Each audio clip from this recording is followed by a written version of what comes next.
নাসরিন! সুরজ, তোমরা? হ্যাঁ আমরা। কেন, আমাদেরকে বুঝি তুমি এখানে আশা করনি? ছি নাসরিন ছি, একটা দিন আমরা বাড়িতে নেই আর তুমি ঠিক সুযোগ বুঝে একটা বাইরের ছেলেকে বাড়িতে নিয়ে চলে আসলে। দেখো সুরজ, তুমি আমাকে ভুল ভাবছো, আমি ওকে এখানে ডাকিনি। এই সুযোগ, এতদিন আমাকে কথায় কথায় অনেক অপমান করেছে, আজ তার শোধ নেব।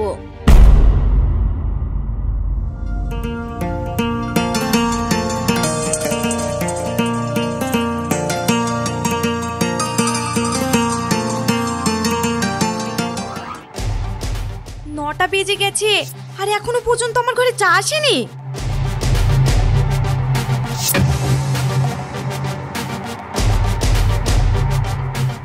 সুরজ, সুরজ, মা, বুবু কোথায় তোমরা? কি হলো বৌমা, তুমি সকালবেলায় ঘুম থেকে উঠে এত চিৎকার চেঁচামেচি করছো কেন? চিৎকার করছি কেন? আগে এটা বলুন, আপনার ছেলে কোথায়? সুরজ তো অনেক আগেই তার কাজে চলে গেছে। সুরজ নেই, এই সুযোগে ওদের একটু জব্দ করে নি। কি হলো দিদি, চুপ হয়ে গেলে যে? চুপ হয়ে গেলাম? এখন বেলা 9টা বাজে, অথচ আমার ঘরে এখনো চা যায়নি কেন? আসলে আসলে বৌমা, তুমি ঘুমিয়েছিলে তো, তাই আমি ছোট বৌমাকে বারণ করেছিলাম। তুমি চিন্তা করো না দিদি, আমি এখনই চা করে নিয়ে আসছি। এখন তো যাবে, না গিয়ে কি তোমাদের উপায় আছে? তুমি এইভাবে বলছো কেন দিদি? এইভাবে বলবো না তো কিভাবে বলবো? আফটার অল আমার বাপের টাকায় তোমাদের এই সংসার চলে, তাই আমার কথা শুনতে তোমরা বাধ্য। যাই হোক, ছোট যা, গিয়ে আমার চাটা নিয়ে আয়। হ্যাঁ দিদি।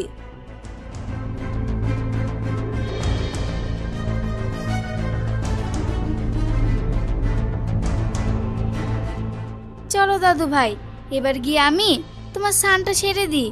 তুমি তো স্কুলে যাবে। ঠিক আছে দাদিমা। এই নাও তোমার চা।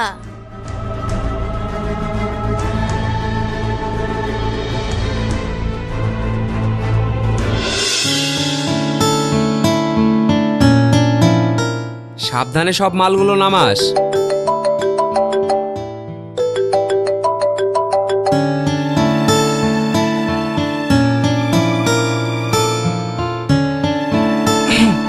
বাবা সুরজ! আব্বা আপনি আসুন, আসুন ভিতরে আসুন।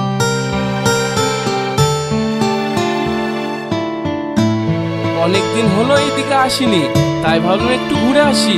তো বাবা, ব্যবসার হাল সব ভালো তো? হ্যাঁ হ্যাঁ আব্বা, আপনাদের দোয়ায় আর উপরওয়ালার আশীর্বাদে সবকিছু ঠিকঠাকই চলছে। আরে তাওই মশাই, আপনি কেমন আছেন?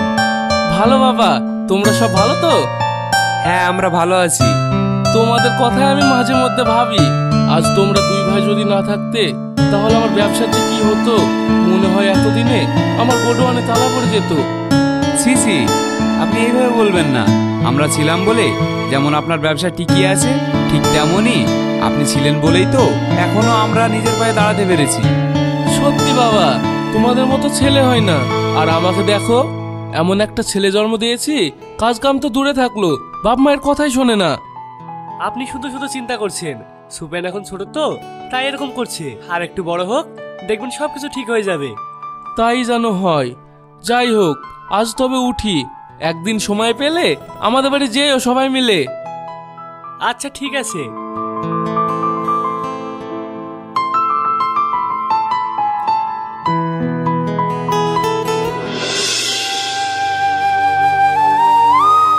দিদি, তুমি কি কোথাও বেরোচ্ছ? হ্যাঁ যাচ্ছি। কেন? আচ্ছা, তোদের কি কোনো কাজ নেই? সব সময় পিছন থেকে ডাকা ছাড়া। তুমি বেরোচ্ছ দেখে ভাবলাম তোমাকেই বলি। আচ্ছা বেশ বেশ, বেশি কথা না বাড়িয়ে কি বলবি বল। তুমি তো ঈশানের স্কুলের সামনে দিয়েই যাবে, তাই বলছিলাম যে ওকে যদি একটু সাথে করে নিয়ে যাও। কি বললি? আচ্ছা, তোর কোনো কিছু বলার আগে ভেবে বলিস না বল। তুমি এইভাবে বলছো কেন বড় বৌমা? ছোট বৌমা তোমাকে কি এমন কথা বললো যার জন্য এইভাবে বলছো? বাবা, ছোট বৌমার প্রতি দেখছি একেবারে দরদ উতলে পড়েছে। এতে দরদের কি আছে? তুমি যাচ্ছিলে তাই তোমাকে না হয় বাবুকে স্কুলে নিয়ে যাওয়ার কথা বললাম, আর তুমি আমাকে কতগুলো কথা শুনিয়ে দিলে। কেন বলবি? তোর কি আমাকে এই বাড়ি দাসী বলে মনে হয়, নাকি তোর ছেলের সিকিউরিটি গার্ড বলে মনে হয়? বড় বৌমা, ছোট বৌমা, তোমরা থামো এবার। সামান্য একটা বিষয় নিয়ে কেন এত নিজেদের মধ্যে তর্ক বিতর্ক করছো? বড় বৌমা, তুমি যেখানে যাচ্ছ সেখানে যাও, আর ছোট বৌমা, দাদু ভাইকে আমাকে দাও, আমি স্কুলে রেখে আসছি। এতক্ষণে আপনি একটা ঠিক কথা বলেছেন। কাজ কাম বলে তো কোনো কিছু নেই, সারাদিন বাড়িতে বসে 3 বেলা পিন্ডি গিলা ছাড়া। তার থেকে ভালো এইটাই করুন।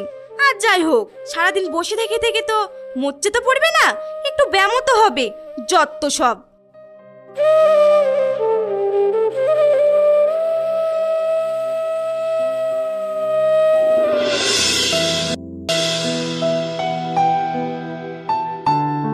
বড় পাপা। কি হলো পাপা, তুমি ওখানে কেন? এখানে এসো।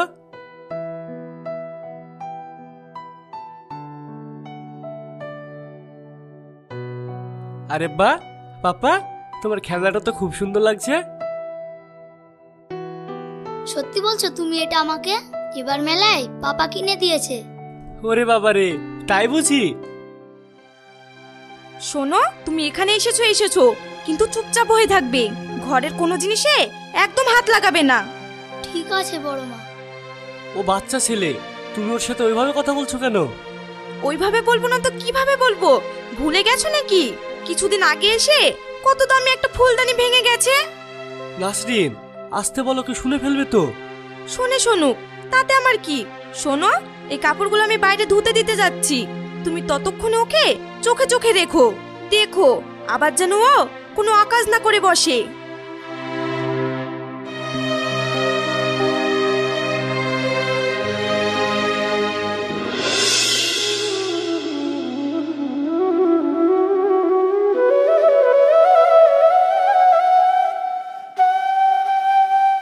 ছোট, আমার এই কাপড়গুলো ভালো করে ধুয়ে দিস তো। ঠিক আছে দিদি। আর হ্যাঁ, একটু সাবধানে ধুয়ে দিস, এগুলো কিন্তু অনেক দামি। আচ্ছা বেশ। কিছুর একটা ভাঙার আওয়াজ এলো না? আমার ঘরে তো ঈশান আছে, ও আবার কিছু ভাঙলো না তো? কই যাই তো দেখি।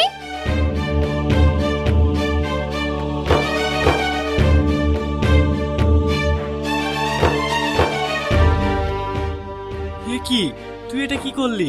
তোর বড় মা জানতে পারলে এবার কি হবে? কি হবে? ঘর আবার কি বাকি রেখেছো? তোমাকে না কতবার বলেছি যে ওকে চোখে চোখে রাখবে।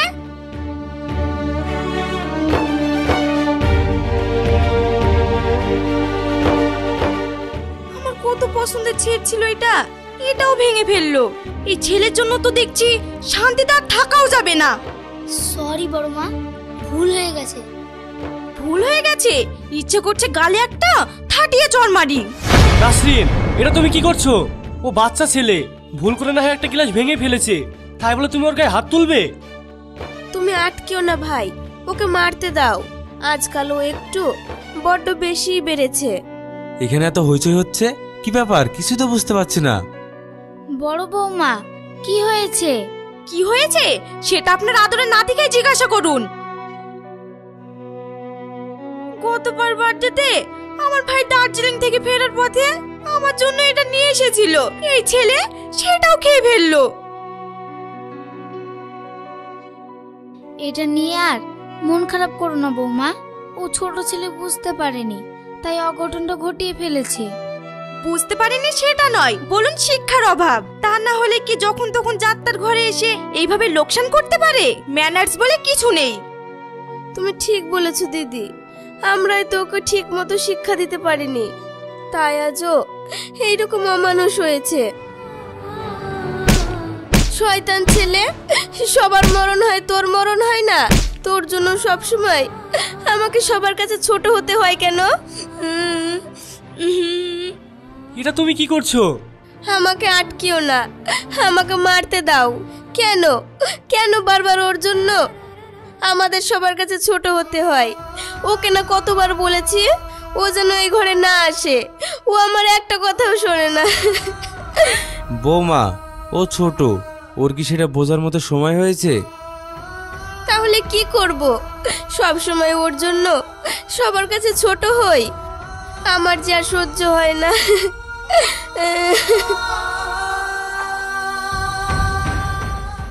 চলো দাদু ভাই আমার সাথে।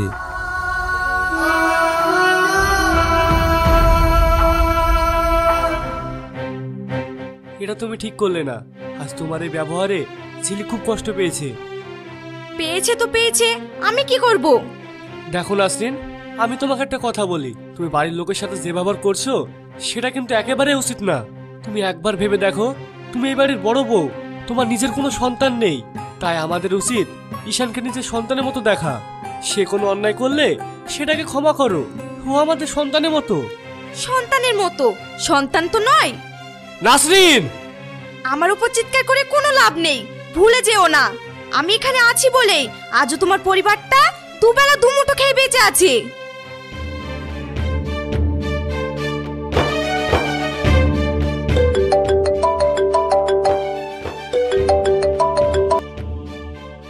হ্যালো। হ্যালো ডার্লিং, কি করছো? কি আর করব বলো, আমার কপালটাই খারাপ। রোজ রোজ এই অশান্তি আমার আর ভালো লাগছে না। আহারে আমার সোনাটা, এই জন্যই তো আমি এসেছি তোমার সব কষ্ট দূর করতে। মানে এসব তুমি কি বলছো?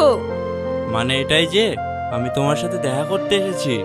কিন্তু এখন আমি এই সময় কি করে? কুল সোনা কুল, এত উত্তেজিত হওয়ার কোনো দরকার নেই। শোনো, আমি তোমার বাড়ির সামনে দাঁড়িয়ে আছি, তুমি ছাদে এসো, কাছে থেকে না হোক দূরে থেকে তো হবে। আচ্ছা বেশ।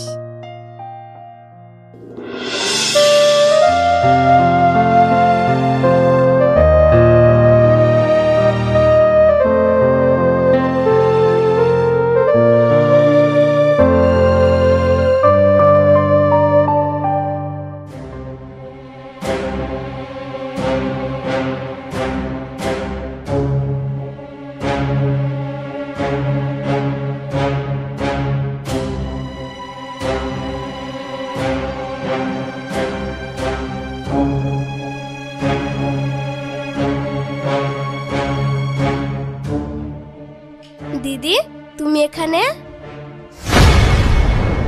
আসলে ছোট, তোমার কি এখানে কোনো দরকার আছে? আর অনেকক্ষণ ধরে দেখছি রাস্তার ওপারে ছেলেটা আমাদের বাড়ির দিকে তাকিয়ে দাঁড়িয়ে আছে। আচ্ছা দিদি, তুমি কি ওকে চেনো? কই না তো, আমি তো এখানে এসেছি আমার ফোনে নেটওয়ার্ক পাচ্ছিল না তাই। ও আচ্ছা। আমি তো এটাই বুঝতে পারছি না আমি এখানে কি করছি না করছি, সেই কৈফিয়ত তোকেই বা কেন দিচ্ছি, যত সব। যা বাবা, আমি আবার কি করলাম? সামান্য কথাতেও এত জেদ?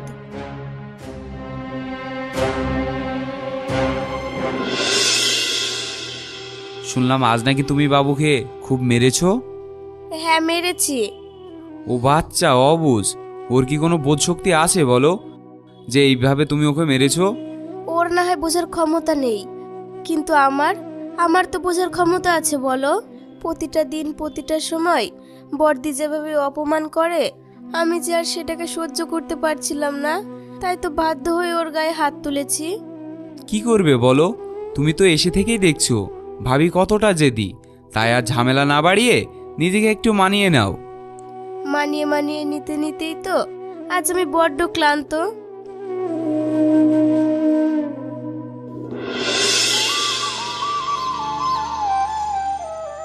সুরজ, সুরজ, ও তুমি এখানে? হ্যাঁ, কেন কিছু বলবে? দেখো না, আমার ফোনটা ভালো কাজ করছে না, মনে হচ্ছে এবার এটাকে চেঞ্জ করে নতুন ফোন আনতে হবে। এসব তুমি কি বলছো? 1 বছর হলো না ফোনটা নেওয়া, আর এখনই বলছো তুমি এটা চেঞ্জ করতে চাও? যদি ফোনটা না চলে তবে নতুন একটা নেব, এতে দোষের কি? এখানে দোষ ভুলের কথা আসছে না।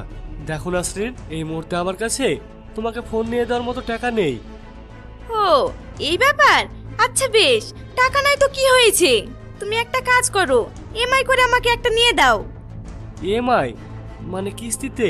এই তো কয়েক মাস আগে একটা এসি নিলাম, সেই কিস্তি এখনো শোধ হলো না, আবার মোবাইল নিয়ে দেব?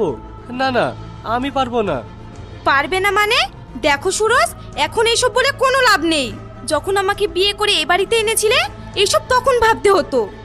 তুমি এইভাবে বলছো কেন ভাবি? তুমি তো এই বাড়ির বউ, ভাইয়ের বউ, তাই ভাইয়ের ভালো মন্দটা তো তোমাকেই বুঝতে হবে, বলো। অত শত আমি জানি না, আর কারো জ্ঞানও শুনতে চাই না। একটা কথা তুমি কান খুলে শুনে রাখো সুরজ, আমি যখন বলেছি আমার নতুন ফোন চাই তো চাই। তুমি কোথায় পাবে, কিভাবে পাবে সেটা তোমার ব্যাপার। আর তা না হলে কিন্তু কুরুক্ষেত্র বেঁধে যাবে এই বাড়িতে, বলে দিলাম।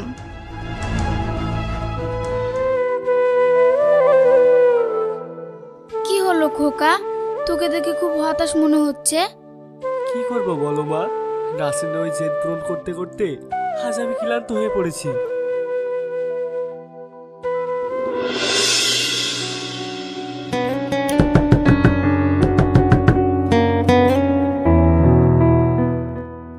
মনে হলো গেটে কেউ আওয়াজ দিল, কেউ এসেছে মনে হয়, যাই তো গিয়ে দেখি।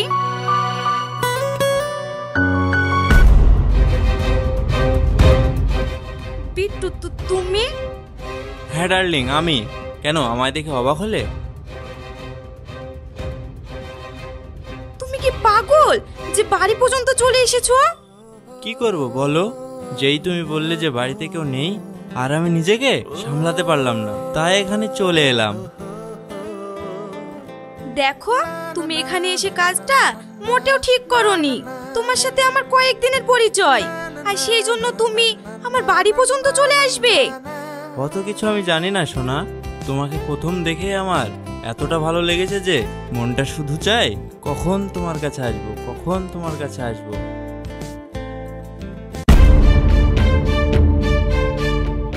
নাসরিন! সুরজ, তোমরা? হ্যাঁ আমরা। কেন, আমাদেরকে বুঝি তুমি এখানে আশা করনি? ছি নাসরিন, ছি। একটা দিন আমরা বাড়িতে নেই আর তুমি ঠিক সুযোগ বুঝে একটা বাইরের ছেলেকে বাড়িতে নিয়ে চলে আসলে। দেখো সুরজ, তুমি আমাকে ভুল ভাবছো, আমি ওকে এখানে ডাকিনি। এই সুযোগ এতদিন আমাকে কথায় কথায় অনেক অপমান করেছে, আজ তার শোধ নেব। মাফ করবে দিদি, ছোট মুখে বড় কথা বলতে বাধ্য হচ্ছে যে। আর যাই হোক, নিজের চোখে তো আর অবিশ্বাস করতে পারি না, বলো। ঝিলিক, তুমি চুপ করো। চুপ করবো মানে? এতদিন তো তোমার আদরের বড় ভাবি খুব দাপট দেখাতো যে আমরা তার বাপের টাকায় খাই পড়ি, তার বাপের টাকায় সংসার চলে, যে আমরা আমাদের সন্তানকে শিক্ষা দিতে পারিনি। তো দিদি, তোমার বাপ মা বুঝি এই শিক্ষা দিয়ে তোমাকে পাঠিয়েছে? ছোট, মুখ সামলে কথা বল। চিৎকার করো না দিদি, চিৎকার করে তো আর সত্যটাকে মিথ্যা করতে পারবে না, বলো। দেখো সুরজ, আমি আবারও বলছি, তোমরা আমায় ভুল বুঝছো। আমি মানছি আমি ওর সাথে কথা বলে ভুল করেছি, কিন্তু আমি ওকে এখানে ডাকিনি। কিভাবে বিশ্বাস করি বলো নাসরিন, নিজের চোখে যেটা দেখলাম। আচ্ছা নাসরিন, একটা কথা বলো তো, আমার দোষটা কোথায় ছিল যার জন্য তুমি আমার সাথে এটা করলে? হ্যাঁ বৌমা, খোকা তো ঠিকই বলেছে। তুমি যখন যেটা চেয়েছো তখন তোমাকে সেটা দিয়েছে। আমরা নিজে না খেয়ে তোমাকে খাইয়েছি, আর সেই তুমি কিনা আজ। আপনি চুপ করুন তো, এমন ভাবে কথা বলছেন যেন আপনার ছেলের গায়ে রক্ত বেচে আমার সব কিনে দিয়েছে। সেই তো আমার বাপের টাকাই কিনে দিয়েছে। সত্যি দিদি, তোমার জবাব নেই। এত কিছু ঘটে যাচ্ছে, তবুও তোমার বাপের টাকায় অহংকার যাচ্ছে না। কি করে যাবে বল ছোট, আমি তো আর যাত্রার মতো ভিখারি ঘরের মেয়ে না। দিদি! নাসরিন, এত কিছু পরেও তোমার জেদ ভাঙছে না? আর হ্যাঁ, আর একটা কথা, তুমি কথায় কথায় আমার পরিবারকে যে খাওয়া পড়ার খোঁটাটা দাও না, সেটার কখনো বলবে না। বড় খোকা, ছেড়ে দে না। না আব্বা, আর না, অনেক হয়েছে। আমরা পরিশ্রম করি, সেই পরিশ্রমের টাকা আমাদের সংসার চলে, ওর বাপের টাকাই না যে ও সবসময় আমাদের এইভাবে খোঁটা দেবে। সুরজ, তুমি এ কথা বলছো? ও, বুঝতে পেরেছি, তোমরা বাড়ির সবাই মিলে এক হয়ে আমাকে জব্দ করবে না। একটা কথা কি জানো তো, যে বোঝে না তাকে বোঝানো বড় দায়। তাই তোমার যা খুশি তুমি তাই ভাবতে পারো। তাই? বেশ ভালো তো, আমার যা বোঝার আমি ঠিক বুঝে গেছি। তবে একটা কথা তোমরা সবাই শুনে রাখো, যেখানে তোমার চোখের সামনে দাঁড়িয়ে তোমার ছোট ভাইয়ের বউ তোমার বউকে অপমান করছে, আর তুমি তার প্রতিবাদ না করে তোমার বউয়ের বিপক্ষে কথা বলছো, সেই বাড়িতে সেই স্বামীর সাথে আমি এক মুহূর্তে থাকবো না। বড় বৌমা, এটা তুমি কি বলছো? এইভাবে বলতে নেই। আপনি চুপ করুন, আমি কারোর জ্ঞানের কথা শুনতে চাই না। ছেড়ে দাও মা, ওর যা খুশি তাই করুক। এতদিন তো ওর কথাই এবারে শেষ কথা হয়েছে, আজও না হয় ওর ইচ্ছা মতোই সব হোক। খোকা,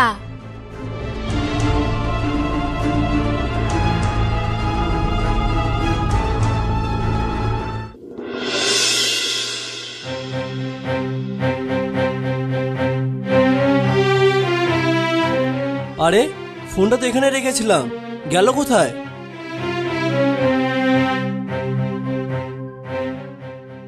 মা, তুমি আমার ফোনটা দেখেছো? তোর ফোন না তো, তুই একবার নাসরিনকে জিজ্ঞাসা করে দেখ ও দেখেছে কি না। আচ্ছা ঠিক আছে।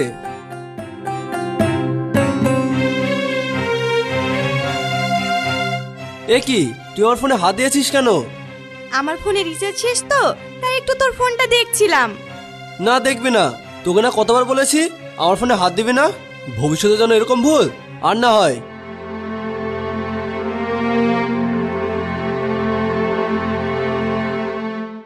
নাসরিন, রান্না হয়ে গেছে, খাবি চল। হ্যাঁ মা।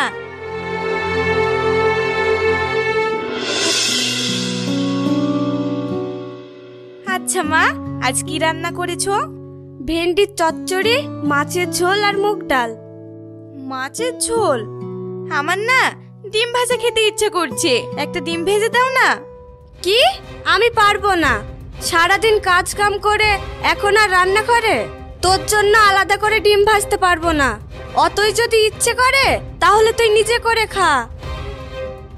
মা, তুমি এভাবে বলতে পারলে? মা তো ঠিক বলছে, আর 6 মাস ধরে এখানে বসে বসে খাচ্ছিস, শরীরটা তো একটু নড়াতে পারিস নাকি? সুফিয়ান, বেশ, অত কথা শোনার কোনো দরকার নেই, আমি খাবো না। নাসরিন, এভাবে রাগ করে যাস না, আমার কথাটা শোন, খাবারটা খেয়ে যা।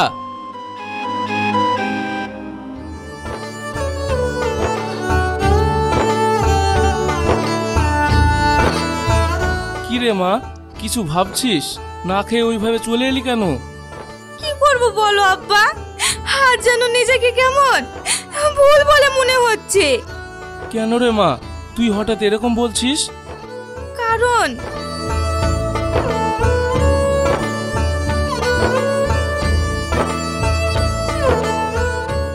দেখেছিস মা, তাহলে বুঝতে পারছিস তো, যে বাপের টাকায় অহংকার করে তুই তোর শ্বশুর বাড়ির লোকেদের দাপট দেখাতিস, আজ সেই বাপের বাড়িতে তোর কোনো মূল্য নেই। হ্যাঁ আব্বা, এই 6 মাসে আমি অনেক কিছু বুঝতে পেরেছি, যে জেদ দেখিয়ে সব জায়গায় সবকিছু পাওয়া যায় না। তাহলে তুই এখন কি করবি ভাবছিস? যা করার এবার আমিই করব।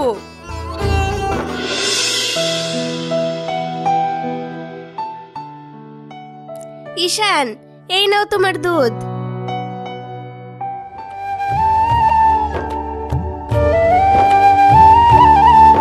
সুরজ,